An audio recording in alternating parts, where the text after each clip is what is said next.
Hi, everybody. Welcome back to Peter and Sylvia talking about things and stuff that's related to mental health and well-being in the workplace and in life in general.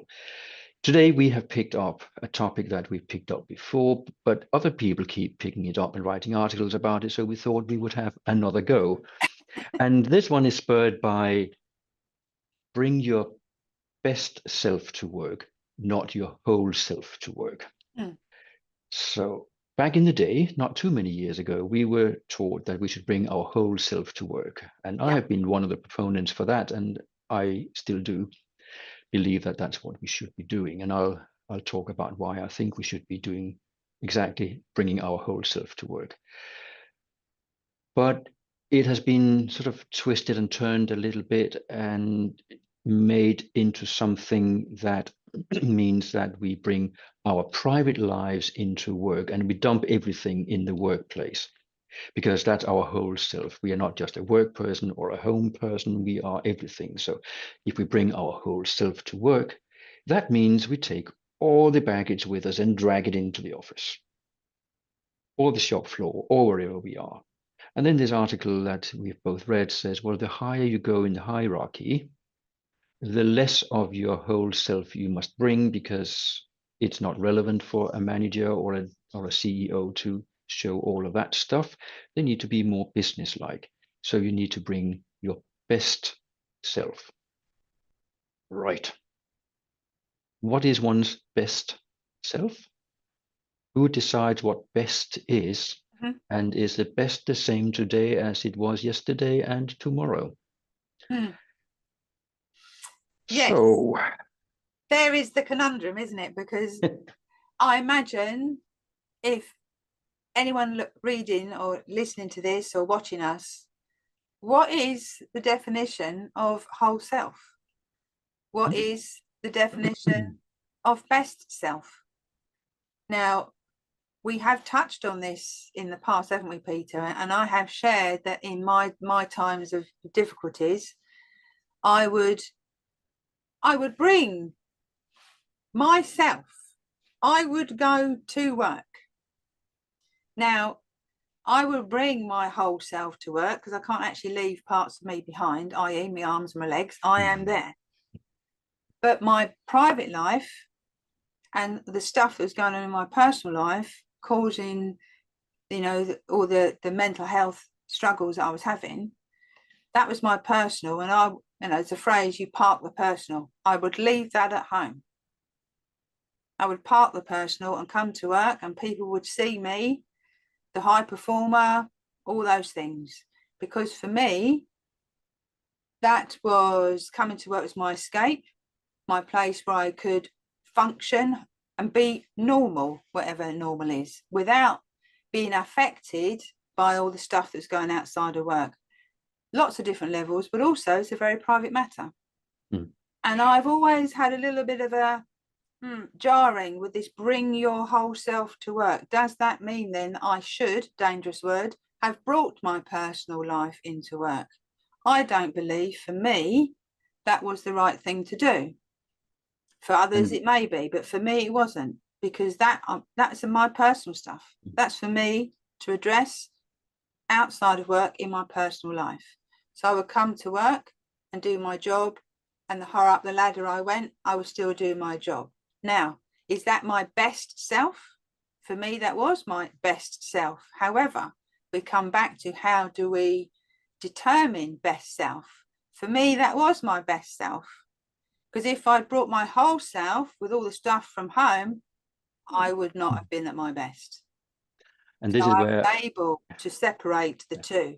Some people can do that. Some people choose to do it. I chose to do it. Some people are unable to, and I get that. But this bring your best self versus your whole self, bring your whole self with all your baggage. It's quite a conundrum.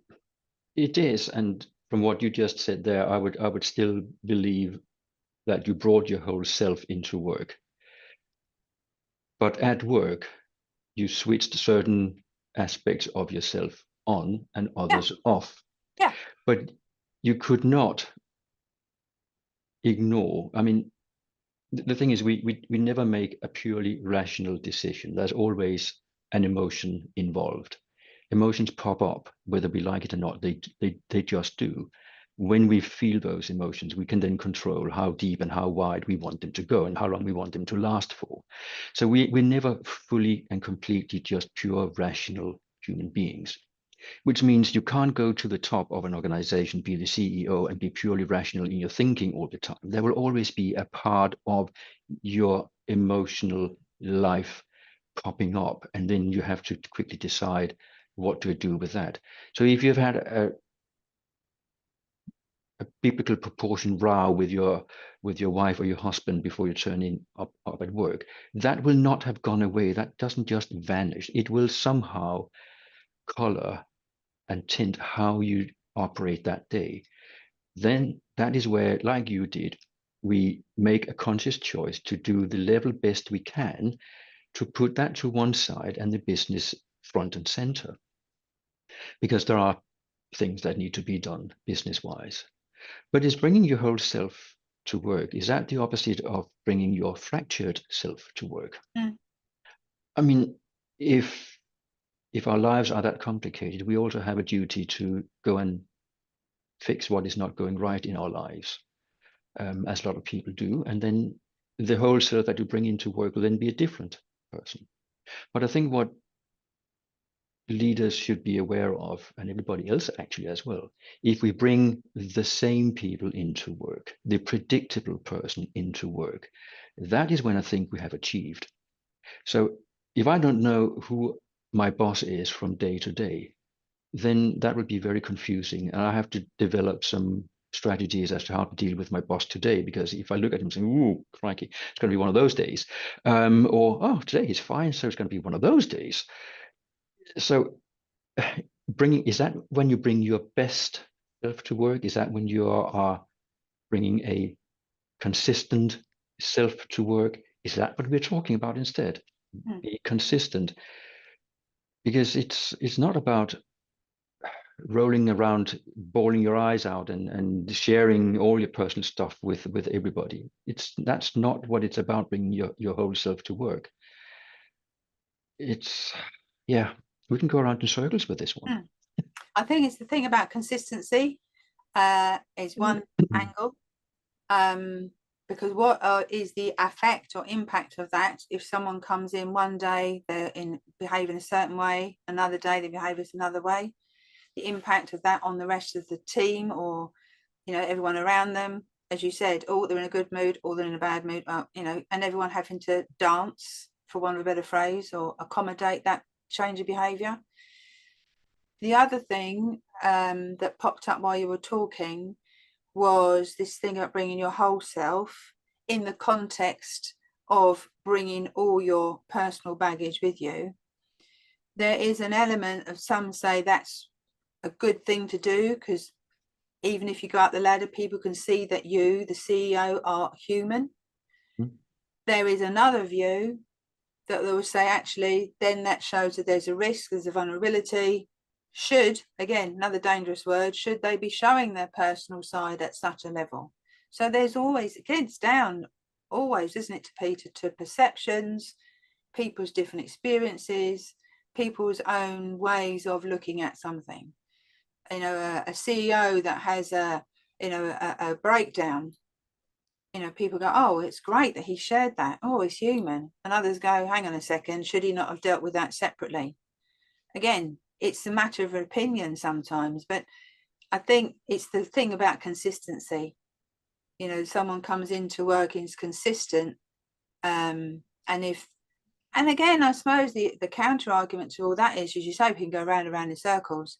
If someone really is struggling, then take some action.